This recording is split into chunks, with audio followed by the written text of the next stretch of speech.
আপনাকে অনুভব করছেন মরিচের কোথাও হয়তো মুহাম্মদ ফেরেশতা আমাদের ঘিরে আছেন, কারণ আজ আমরা এমন এক মানুষের কথা বলতে চলেছি যিনি স্বয়ং বিশ্বজগতের প্রতিপালক আল্লাহ সুবহানাহু ওয়া তাআলার হাবিব, তিনি হাবিবুল্লাহ, আল্লাহর বন্ধু, উভয় জাহানের মানবের সর্দার বিশ্বনবী মুহাম্মদ সাল্লাল্লাহু আলাইহি ওয়াসাল্লাম। আজকের এই যান্ত্রিক নগরের আমাদের ব্যস্ততম জীবনে আমরা কি একবারও ভেবেছি কে তিনি, আমাদের সাথে তার সম্পর্কটা আসলে কিসের?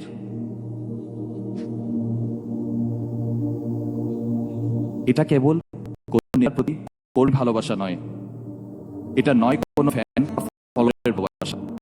এই ভালোবাসা, এই টান রক্তের চেয়ে গভীর, আত্মার চেয়েও আপন। আসুন একটু পিছনে ফিরে যায় 1400 বছর আগে মক্কার ধুলিবিহীন সেই পথে। আপনারা কি মক্কার অলিতে গলিতে হাঁটা সেই মানুষটিকে দেখতে পাচ্ছেন? তিনি ছিলেন মক্কার সবচেয়ে সম্ভ্রান্ত বংশের সন্তান, আল আমিন বলে সবাই তাকে বুকিয়ে জড়িয়ে ধরত। নবুয়তের পর সেই মানুষটি হয়ে গেলেন সবার শত্রু। আপনারা কি দেখতে পাচ্ছেন সেই দিনের দৃশ্য? কাবার চত্বর, সিজদায় পড়ে আছেন রাহমাতুল আলামিন মুহাম্মদ সাল্লাল্লাহু আলাইহি ওয়াসাল্লাম। নিজ রবের প্রেমে মগ্ন তিনি তখন। ঠিক সেই মুহূর্তে কুরাইশের এক লোক উটের পচা, গলিত, দুর্গন্ধযুক্ত নারী ভুঁড়ি ছুঁড়ে মারল আল্লাহর হাবিবের পবিত্র পিঠের উপর। কল্পনা করতে পারেন সেই দুর্গন্ধ, সেই ভারী বোঝা? নারী ভুঁড়ির দুর্গন্ধে শ্বাস বন্ধ হয়ে আসছে, হারে তিনি নড়তে পারছেন না। এই করুণ দৃশ্য দেখে দৌড়ে এলো ছোট মেয়ে ফাতিমা। বাবার পিঠ থেকে ময়লা সরাতে সরাতে ফাতিমা কাঁদছিল।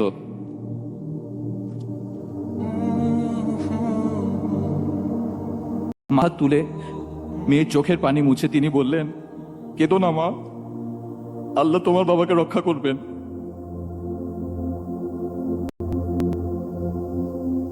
আর তাইফের সেই দিনটির কথা মনে হলে আজও আকাশ বাতাস ভারী হয়ে ওঠে। তিনি গেলেন মানুষকে মুক্তির পথ দেখাতে, আর তারা প্রতিদান দিল পাথর দিয়ে, বৃষ্টির মতো পাথর। বখাটে ছেলেরা পাথর মারছে, রক্তাক্ত হচ্ছেন আল্লাহর হাবিব সাল্লাল্লাহু আলাইহি ওয়াসাল্লাম। ফিনকি দিয়ে রক্ত বেরোচ্ছে তার পবিত্র দেহ মোবারক থেকে।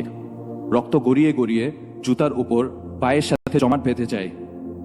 ব্যথায় বেহুশ হয়ে পড়েন আল্লাহ রসুল সাল্লাল্লাহু আলাইহি ওয়াসাল্লাম।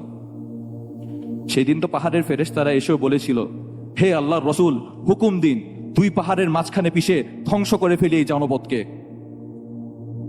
রক্তমাখা ঠোঁটে সেদিনও তিনি কোনো অভিযোগ করেননি, বলেছিলেন, না, ওরা বুঝতে পারেনি। আমি আশাবাদী, হয়তো তাদের অনাগত সন্তানরা একদিন আল্লাহকে ডাকবে। কার জন্য ছিল এই রক্ত? কার জন্য এই হাহাকার? শুধুমাত্র আমার জন্য, আপনার জন্য, আমাদের জন্য। তিনি আমাদের কতটা ভালোবাসতেন তা কি আমরা কখনো অনুভব করেছি? একদিন সাহাবীদের মাঝে বসে আল্লাহ সাল্লাল্লাহু আলাইহি ওয়াসাল্লাম বললেন, আমার সাথে সাক্ষাৎ রয়েছে হয়। সাহাবীরা অবাক হয়ে জিজ্ঞেস করলেন, ইয়া রাসূলুল্লাহ, আমরা কি আপনার ভাই নই?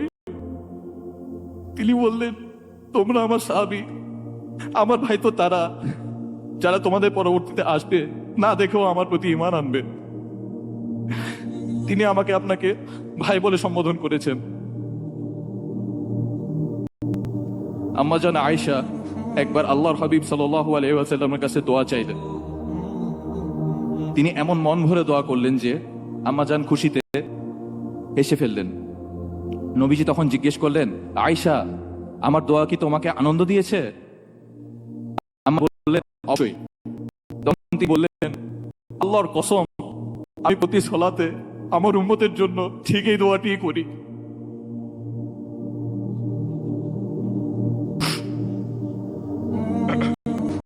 একবার চিন্তা করুন তো, প্রতি সালাতে আপনি ভুলনি।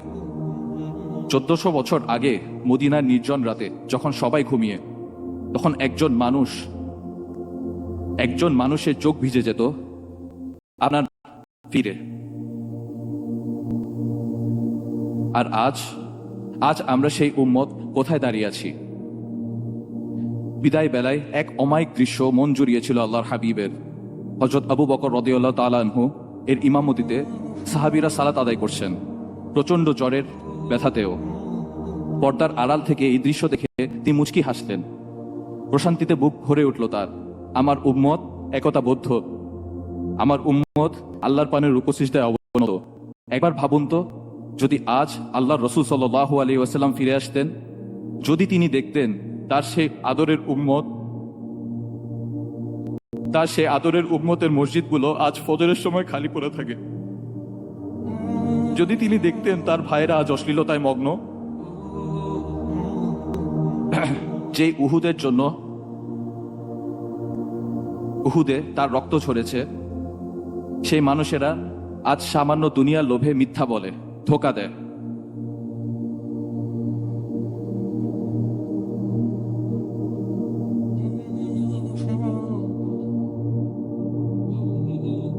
ভাই ও বোনেরা, আমাদের ঘরের দেয়ালে হয়তো তার নাম লেখা আছে ক্যালিওগ্রাফিতে ঝুলানো, কিন্তু আমাদের চরিত্র কি তার নূরকে ধারণ করতে পেরেছে?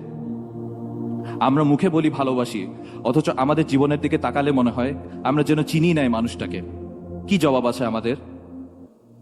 সেই দিন যেদিন আকাশ ফেটে যাবে, নক্ষত্রগুলো খসে পড়বে, ইয়া নফসি ইয়া নফসি বলে ছুটতে থাকবে।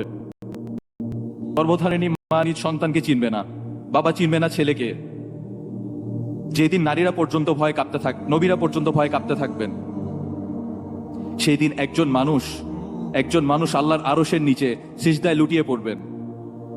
আল্লাহ জিজ্ঞেস করবেন, হে মুহাম্মদ, মাথা তুলুন, চান দেয়া হবে, সুপারিশ করুন, কবুল করা হবে। সেদিন তিনি নিজের জন্য জান্নাত চাইবেন না, ফাতিমার জন্য জান্নাত চাইবেন না। যেদিন সবাই সব বন্ধন ভুলে গেছে, মুছে গেছে, সম্পর্কের যত সীমানা, সেই দিনও তিনি বলবেন, ইয়া রব্বি উম্মতি উম্মতি, হে আল্লাহ আমার উম্মত। মহাবিপদের সেই দিনেও যিনি আপনার জন্য কাঁদতে থাকবেন, না যাতে সুপারিশ করবেন, কেমন করে আমরা সেই নবীর সুন্নাহকে অবজ্ঞা করি? কেমন করে সেই নবীর কলিজায় আঘাত দিয়ে পাপাচারে লিপ্ত হই? আমরা কি বড় বেশি অকৃতজ্ঞ নই?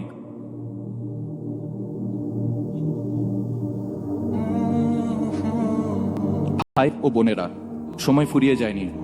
রাসূলুল্লাহ সাল্লাল্লাহু আলাইহি ওয়াসাল্লামের ভালোবাসা মানে কেবল রবিউল আউয়ালে নাত গাওয়া নয়। তার ভালোবাসা মানে তার আদর্শে নিজ সত্তাকে রাঙানো, তার আখলাকে, নিজের জীবনকে সুশোভিত করা। তিনিই তো উসওয়াতুল হাসানা, সর্বোত্তম আদর্শ। আসুন আজকের এই কোরআন কনফারেন্স ও সিরাত এক্সিবিশন প্রোগ্রাম থেকে আমরা প্রতিজ্ঞা করি, আমরা সেই মহান মানুষটার প্রেমে পড়ব। আসুন শপথ করি, আমরা সেই দৃশ্যের নীলিমায় হারাবো যেখানে হাউজে কাউসারের পারে সেই প্রতীক্ষিত মুহূর্তে আমাদের জন্য অপেক্ষা করবেন আল্লাহর রসুল রহমাতুল লিল আলামিন খাতামুল আম্বিয়া মুস্তাফা মুহাম্মদ সাল্লাল্লাহু আলাইহি ওয়াসাল্লাম। মন প্রাণ উজাড় করে তাই চলুন সেই মহান মানুষটার নিমিত্তে আমরা দুরূদ পাঠ করি। আল্লাহুম্মা সাল্লি আলা সাল্লিম আলা নবিয়িনা মুহাম্মদ। اللهم صل على محمد وعلى آل محمد كما صليت على إبراهيم وعلى آل إبراهيم إنك حميد مجيد. اللهم بارك على محمد وعلى آل محمد كما باركت على إبراهيم وعلى آل إبراهيم إنك حميد مجيد. السلام عليكم ورحمة الله وبركاته.